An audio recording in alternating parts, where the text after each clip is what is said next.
출애굽기 39장 32절에서 43절까지를 우리 한 목소리로 같이 읽습니다. 이스라엘 자손이 이와 같이 성막, 곧 회막의 모든 역사를 마치되 여호와께서 모세에게 명령하신 대로 다 행하고 그들이 성막을 모세에게로 가져왔으니 곧 막과 그 모든 기구와 그 갈고리들과 그 널판들과 그 띠들과 그 기둥들과 그 받침들과 붉은 물을 들인 숫 양의 가죽덮개와 해달의 가죽덮개와 가리는 회장과 증거개와 그 채들과 속죄소와 상과 그 모든 기구와 진설병과 순금 등잔대와 그 잔 곧 버려놓은 등잔대와 그 모든 기구와 등유와 금 제단과 관유와 향기로운 향과 장, 회당과 놋 제단과 그 놋 그물과 그 채들과 그 모든 기구와 물두멍과 그 받침과 뜰의 포장들과 그 기둥들과 그 받침들과 뜰문의 휘장과 그 줄들과 그 말뚝들과 성막 곧 회막에 사용할 모든 기구와 성소에서 섬기기 위한 정교한 옷 곧 제사장 직분을 행할 때 입는 제사장 아론의 거룩한 옷과 그의 아들들의 옷이라. 여호와께서 모세에게 명령하신 대로 이스라엘 자손이 모든 역사를 마침에 모세가 그 마친 모든 것을 본즉 여호와께서 명령하신 대로 되었으므로 모세가 그들에게 축복하였더라. 아멘. 앞에서 성막에 관해서 25장 이하에서 살펴보는 동안에 중간에 있는 내용들 36장 이하의 내용들을 우리가 함께 살펴보았기 때문에 건너뛰고 39장 성막의 완성 부분을 살펴보고 출애굽기 마지막을 향해서 나아가도록 하겠습니다. 하나님께서 모세에게 명령하여 짓도록 하신 성막과 기구 그리고 가구 그리고 제사장의 옷이 완성된 모습을 오늘 우리가 읽었습니다. 왜 그것들을 만들게 하셨습니까? 25장 8절과 9절에서는 그 이유를 이렇게 말씀하고 계시죠. 내가 그들 중에 거할 성소를 그들이 나를 위하여 짓되 무릇 내가 네게 보이는 모양대로 장막을 짓고 기구들도 그 모양을 따라 지을지니라. 이렇게 말씀하셨죠. 하나님께서 모세에게 보여주신 모양은 25장 10절에서 시작해서 31장 11절까지 그 설명이 쫙 이어지고 있습니다. 그리고 오늘 말씀을 보면 그대로 되어졌다는 것이죠. 그동안 우리가 그 모든 것의 의미가 무엇인지를 이미 살펴보았습니다. 비록 32장에서 모세가 자리를 비운 틈을 타서 금송아지 우상을 만들어 섬기는 그런 만행을 저지르는 우여곡절 끝에 드디어 오늘 본문에서는 그 성막이 완성되었음을 기록하고 있는 것이죠. 성막의 완성이 갖는 의미가 무엇입니까? 오늘 제목을 그렇게 정해 봤습니다. 하나님께서 명령하신 대로. 하나님께서 명령하신 대로 성막이 완성되었다는 것이죠. 우리 42절을 다시 한번 읽어볼까요? 여호와께서 모세에게 명령하신 대로 이스라엘 자손이 모든 역사를 마침에 43절 보니까 모세가 그 마친 모든 것을 본즉 여호와께서 명령하신 대로 되었으므로 모세가 그들에게 축복하였더라. 이렇게 말씀하고 있습니다. 이제 완성이라고 하는 말을 사전에서 찾아보니까 어떤 일을 다 이루어 완전한 것으로 만들었다 이렇게 설명하고 있더라고요. 즉 완성이라고 하는 개념의 핵심은 다 이루었다는 것과 그것이 완전하다라는 것을 의미할 때 다 이루었다라고 완성되었다고 말할 수 있는 것이죠. 다 이루었다라는 것의 의미를 한번 생각을 해보려고 합니다. 어떤 일을 시작할 때는 목적이 있기 마련이죠. 그래서 목적을 가지고 사람들이 일을 합니다. 제가 언젠가 TV 뉴스를 보다가 재미있는 장면을 본 기억이 있습니다. 나이가 30대인데 이 젊은이가 장가도 안 가고 직장도 안 다니고 그 애들 갖고 노는 장난감이 레고 있지 않습니까? 그거를 몇 년 동안 작업을 해가지고 큰 어떤 유럽의 성 같은 모형을 만든 거예요. 그래서 그게 소문이 나가지고 기자가 찾아가서 물었습니다. 이걸 왜 했느냐? 그랬더니 뭐라고 대답했겠습니까? 심심해서. 아무 목적이 없는 것 같은데도 그 심심함을 달래려고 하는, 그 무료함을 달래려고 하는 그런 목적이 있었다는 것이죠. 그런 심심한 목적이 다 이루었기 때문에 어떻게 됩니까? 이게 어떻게 할 거냐 그랬더니 부셔야지요. 그것도 목적이라고 말할 수 있으면 목적이죠. 그렇죠? 목적이 이루어졌으니까요. 그러나 42절은 이스라엘 자손이 모든 역사를 다 마쳤는데 다 이루었다고 하는 것은 여기서 모든 것이 끝났다는 것을 의미하지는 않습니다. 다 이루었기 때문에 어때요? 이제는 그 목적을 위해서 사용할 준비가 되었다는 것을 의미하는 것이죠. 다 이루었기 때문에 여기에 부족한 것도 없고 모자란 것도 없고 더 채워넣을 것도 없습니다. 이대로 이제는 목적한 바를 위해서 쓰이기만 하면 되는 거예요. 사용하기만 하면 되는 것이죠. 25장 8절에서 목적하신 대로 하나님께서 이곳에 계시기 때문에 이스라엘 백성은 성막에서 하나님을 만나고 하나님 앞에 예배하고 그리고 하나님과 동행함을 누리면 되는 것입니다. 그들의 진 가운데 성막이 있게 되는데 그 성막을 바라보면서 그들은 뭐예요? 아, 하나님이 우리와 함께 계시다. 이것을 마음에 믿고 하나님을 의지하면 되는 겁니다. 그것을 위해서 다 이루어진 것입니다. 그런데 완전하다라고 하는 것을 한 번 더 우리가 생각해 봐야 되는데 이 다 이루었다라는 것과 완전하다라고 하는 의미는 좀 다른 것 같습니다. 우리말에 그런 거 있죠. 호랑이를 그리라고 했더니 고양이를 그렸다. 이것은 이루긴 했지만 그 그림을 그린다는 목적은 이루었지만 완성되었다고 말할 수는 없습니다. 어떻게 해야 됩니까? 폐기하고 다시 그려야 되겠죠. 저희가 살고 있는 아파트에 입주한 지 벌써 10년이 다 되었습니다. 처음에 입주할 때 다 지어진 다음에 바로 입주를 했는데 며칠 쓰지도 않았는데 화장실에 물이 막히는 거예요.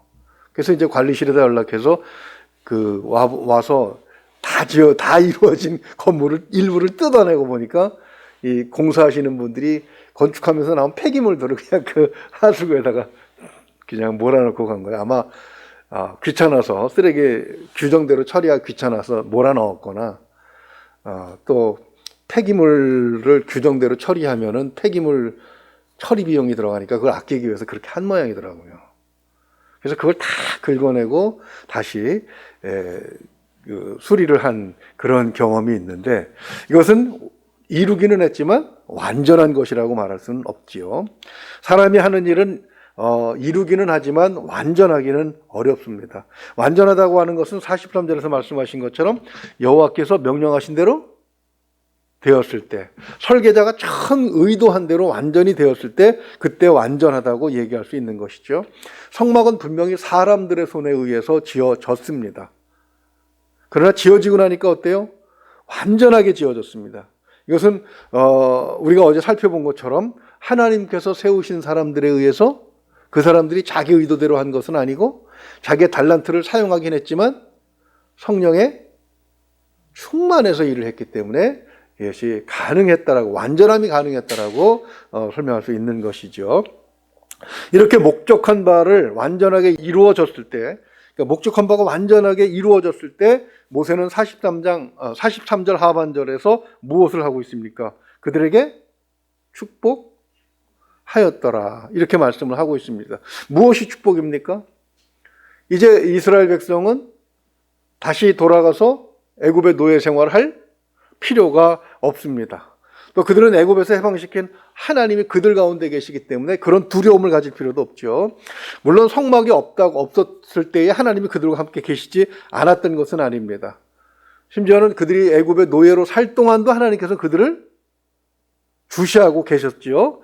그리고 그들을 10번의 재앙을 통해서 해방시키시고 홍해를 가르는 기적을 통하고 반석에서 물을 내시면서 지금 시내산 광야까지 그들을 온전하게 인도하고 계신 것이죠. 성막이 없다고 해서 하나님께서 그들과 함께 계시지 않았던 것은 아니라는 뜻입니다. 그럼에도 불구하고 왜 성막을 짓게 하셨습니까? 우리는 모세가 안 보이는 동안에 그들이 금송아지를 만드는 그 과정을 통해서 그들의 영적 수준이 너무나 어리고, 그죠? 어린데도 불구하고 그들은 자기들이 어리고 부족하고 모자라다는 것을 인정하지 않습니다. 그래서 하나님 그들을 뭐라고 평가하세요? 목이 곧고 뻣뻣한 족속이라고 그렇게 말씀을 하시는 것이지요.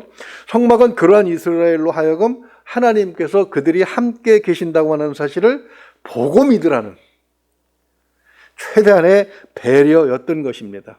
하나님이 그들 가운데 계심을 믿는 것, 그것 자체가 뭡니까? 바로 축복인 거죠. 하나님이 그들 가운데 계시는 것을 믿는 것만으로도 그들은 다른 어떤 것으로부터 자유로울 수가 있습니다. 그리고 현재 누리고 있는 은혜와 자유를 마음껏 누릴 수가 있는 것이죠. 이것이 없어진다고 고민하거나 이것 누가 뺏어갈까 봐 두려워하거나 할 필요가 없어요. 왜요? 하나님이 내 하나님이신데 누가 지금 내가 누리는 것을 뺏어갈 수 있겠습니까? 광야 40년 동안 만나가 멈춘 적이 있었습니까?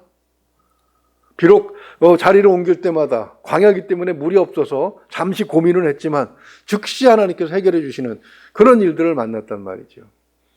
그러니까 하나님께서 그들과 함께 계신다는 것을 믿는 사람들은 그런 염려, 미래에 대한 염려나 지금 가지고 있는 것을 빼앗길 염려 같은 것을 하지 않고 살았습니다. 다만 하나님께서 그들에게 명령하신 바 율법적인 것을 지키긴 했어야지요. 바로 그것이 축복인 것입니다. 그런데 역사를 보게 되면 하나님 앞에서 말씀대로 성막은 지어졌는데 이 성막을 사용함에 있어서 그들은 하나님 앞에서 완전하지 못했어요. 그죠? 이 성막이 언제 그 성전으로 지어집니까? 솔로몬 왕 때 성전으로 지어집니다. 이것이 또 언제 부서집니까? 바벨론 왕 느부갓네살이 쳐들어왔을 때 부서지죠. 그리고 다시 지어집니다. 바사왕 고레스 원년에 스룹바벨 총독에 의해서 지어지게 되는데 이게 또 완전히 무너져요. 언제요? 로마의 장군 티투스에 의해서 주님께서 십자가에 못 박혀 돌아가신 지 40년 만에 완전히 무너지죠. 자, 하나님의 명령대로 완성되었는데 이것이 왜 부서집니까? 이것이 왜 세상에서 소멸되어야 합니까? 아예 하나님께서 그 성전을 짓지 못하도록 어떻게 지금 만들어 놓고 계세요? 반쪽 뚝 잘라가지고 제들의 거룩한 장소라고 그렇게 차지하고서 만약에 이스라엘이 힘으로 밀고 들어가서 거기에 성전을 짓게 되면 아마 3차 대전이 일어날 겁니다. 아예 막아놓으신 이유가 뭐예요? 하나님 앞에서 그들이 완전하지 못했기 때문이죠. 다시 말해서 하나님의 목적이 그 성막을 지어서 그들에게 주신 목적이 이루어지지 않았다는 것입니다. 하나님께서 그들 가운데 계시지 않거나 성막에서 드리는 제사를 받지 않으셨다는 말씀은 아니죠. 성막의 목적은 성막 제사의 중심 원리인 율법에 잘 나타나 있습니다. 율법이 의도하는 바 성막의 목적이 무엇입니까? 로마서 3장 20절을 보게 되면 그러므로 율법의 행위로 그의 앞에 의롭다 하심을 얻을 육체가 없나니 율법으로는 죄를 깨달음이니라. 그러니까 율법을 통해서 죄를 깨닫고 아이고야 이 죄 갖고 살 수 없겠구나 싶으면 어떻게 하라는 거예요? 하나님 앞에 나아가서 가축의 피로 용서를 받고 회개하고 용서를 받고 돌아와서 그 용서받은 그 하나님의 백성의 자격을 가지고 또 사는 것, 그것이 성막을 주신 목적이라는 얘기죠. 그러나 이스라엘 백성은 매년 하나님 앞에 나아가서 내가 죄인입니다 회개하기가 싫었어요. 그 인정하기가 싫었어요. 그래서 어떻게 합니까? 솔로몬은 성전을 가득하게 지어놓고 내가 할 일은 다 했다 이렇게 된 거죠. 그러면서 예루살렘에 온갖 우상들을 다 들여옵니다. 그죠? 첩이 300이고 처가 700인데 그들이 해외에서 들어오면서 시집오면서 가져온 우상들을 다 예루살렘에 비치해버리죠. 그 바람에 하나님께서 남과 북을 나누셨는데 북쪽 이스라엘은 어떻게 합니까? 그 성전에 가기 싫어서 또 백성들도 가지 못하게 하려고 베델과 단에다가 신당을 만들어 놓고 거기에 금송아지를 만들어서 이것이 여호와 하나님이라고 그렇게 우상을 섬기다가 망하고 말지요. 남쪽 유다도 똑같은 이유로 결국 멸망하고 맙니다. 하나님께서 지으신 성막은 완성되었지만 그 성막 앞에서 그 성막을 이용해서 받아야 할 은혜를 그들은 누리지 못했던 것이죠. 그것을 완전히 다 이루신 분이 누구십니까? 바로 예수 그리스도시죠. 예수님께서 십자가에서 하신 말씀이 바로 다 이루셨다라는 말씀입니다. 요한복음 19장 30절을 보게 되면 예수께서 신 포도주를 받으신 후에 이르시되 다 이루었다 하시고 머리를 숙이니 영혼이 떠나 가시니라. 주님은 십자가에서 구원을 다 이루셨습니다. 우리의 구원을 위해서 여기에 뭐 더할 것도 뺄 것도 없는 완전한 이루심이죠. 그래서 예수 그리스도의 십자가 말고는 다른 것을 자랑할 것이 조금도 없다. 사도 바울이 그렇게 고백을 하지 않습니까? 그러니까 예수 그리스도 말고 다른 데서 구원을 찾는 것들은 다 우리가 뭐라고 얘기해야 됩니까? 그건 이단이고 사입인 것이죠. 다 하나님의 다 이루심을 무시하고 인정하지 않는 것이 바로 그러한 잘못된 일입니다. 그러므로 우리가 여기서 이 완전한 십자가를 믿는 것, 그것이 바로 우리에게 축복이라고 말할 수 있는 것입니다. 십자가는 우리에게 어떤 의미가 있습니까? 저는 가장 좋아하는 그 말씀이라기보다 이 구약과 신약을 종합해서 하나로 설명하라면 항상 이 말씀을 하는데, 갈라디아서 3장 24절입니다. 이같이 율법이 우리를 그리스도께로 인도하는 초등교사가 되어 우리로 하여금 믿음으로 말미암아 의롭다 함을 얻게 하려 함이라. 우리가 율법을 공부하면서 죄인인 것을 깨달았고, 그리고 하나님께서 십자가에서 다 이루셨잖아요. 우리의 죄를 용서하시고 그것을 믿는 자를 의롭다 하셨다. 그러니까 의롭다는 것은 우리와 함께 계시겠다라고 말씀하시는 것이지 않습니까? 바로 그것이 십자가에서 완전히 이루어졌습니다. 율법으로 죄인됨을 알고 십자가의 용서를 깨닫고 의롭다함을 얻은 우리가 얻을 수 있는 하나님의 은혜의 증거, 그것이 무엇입니까? 성막이 그들 가운데 있는 것처럼 성령께서 우리 안에 강림하시는 것. 그것이 바로 축복인 것이죠. 그것이 바로 성령 강림인 것입니다. 마태복음 22장 43절을 보게 되면 이르시되 그러면 다윗이 성령에 감동하여 어찌 그리스도를 주라 칭하여 말하되, 이렇게 말씀합니다. 즉 성령으로 하지 않고는 우리가 이 시간에 이 자리에 나와 있을 이유가 없다는 거예요. 성령으로 하지 않고는 우리가 십자가에 매달린 그분을, 예수 그리스도를 우리의 주라고 고백할 수 없다는 것이죠. 다시 말해서 우리 안에 하나님께서 마치 이스라엘 진 가운데 성막으로 계셨던 것처럼 우리 안에 성령 하나님으로 함께 계심을 우리가 믿어야 되는 것이죠. 이 믿는 것이 바로 축복인 것을 우리가 또 고백을 해야 하는 것입니다. 오늘 말씀을 정리하면 그렇습니다. 하나님의 말씀대로 하는 것이 완성이죠. 다 이루고 완전하게 되는 것입니다. 그래서 십자가에서 예수님이 어떻게 하십니까? 내 뜻대로 하지 마옵시고 아버지의 뜻대로 하옵소서. 그래서 그 십자가를 우리가 믿는 것, 그것이 바로 우리에게 구원의 완성이 되고 구원의 완성을 향해서 나아가는 것이죠. 그리고 십자가의 능력으로 우리는 하나님의 백성으로 영원한 나라에 들어가게 된다는 것을 믿어야 되는 것입니다. 이것이 바로 우리의 축복이고 하나님께서 주신 은혜인 것이죠. 우리에게 주어진 이 축복, 이 은혜를 마음껏 누리며 살기를 소망합니다. 때때로 믿는 사람들이 이 믿음이 자꾸 마음에서 떠나요. 왜요? 육신의 눈으로 이스라엘 백성처럼 자꾸 뭔가를 보려고 하기 때문에 그런 것이죠. 그러나 십자가의 예수 그리스도께서 완전히 우리의 구원을 이루셨다는 것을 믿으면서 오늘 우리에게 주어진 일을 당당하게 해나가면서 주님께서 받은 은혜를 주변에 알릴 수 있고 또 그것을 다른 사람들에게 나눠줄 수 있는 그런 저와 여러분 될 수 있기를 주님의 이름으로 축원을 드립니다. 기도하겠습니다. 은혜로우신 우리 아버지 하나님, 오늘도 말씀을 통해서 우리에게 진정한 축복이 무엇인가 하는 것을 알게 하시니 감사합니다. 하나님은 사람들에게 항상 완전한 것을 주시고 사람들이 완전하지 못하기 때문에 그 완전하지 못함을 채울 수 있는 배려도 행하십니다. 하나님, 그런 배려를 하셨어도 불구하고 사람들은 하나님 앞에서 늘 완전하지 못함을 우리가 고백하지 않을 수 없습니다. 우리 또한 마찬가지입니다. 그러나 하나님께서 이 땅에 오셔서 아들로 십자가에 못 박혀 돌아가신 바로 그 완전히 이루신 것으로 인해서 우리의 구원이 완전함을 믿게 하심을 감사를 드립니다. 하나님이 우리의 하나님이신 것, 우리가 예수 그리스도를 구세주, 우리의 주님으로 고백할 수 있는 것, 그것이 성령께서 우리 안에 계시는 증거임을 믿사오니 하나님이 우리와 함께 계심을 믿는 가운데 우리에게 주어진 삶을 당당하게 해결해 나갈 수 있도록, 맞장서서 싸워 이겨나갈 수 있도록 하나님 우리에게 용기와 힘을 허락하여 주시옵소서. 믿는 것이 축복임을 기억하게 하여 주시옵소서. 믿고 의지하오며 우리 주 예수 그리스도 이름으로 감사하며 기도하옵나이다. 아멘.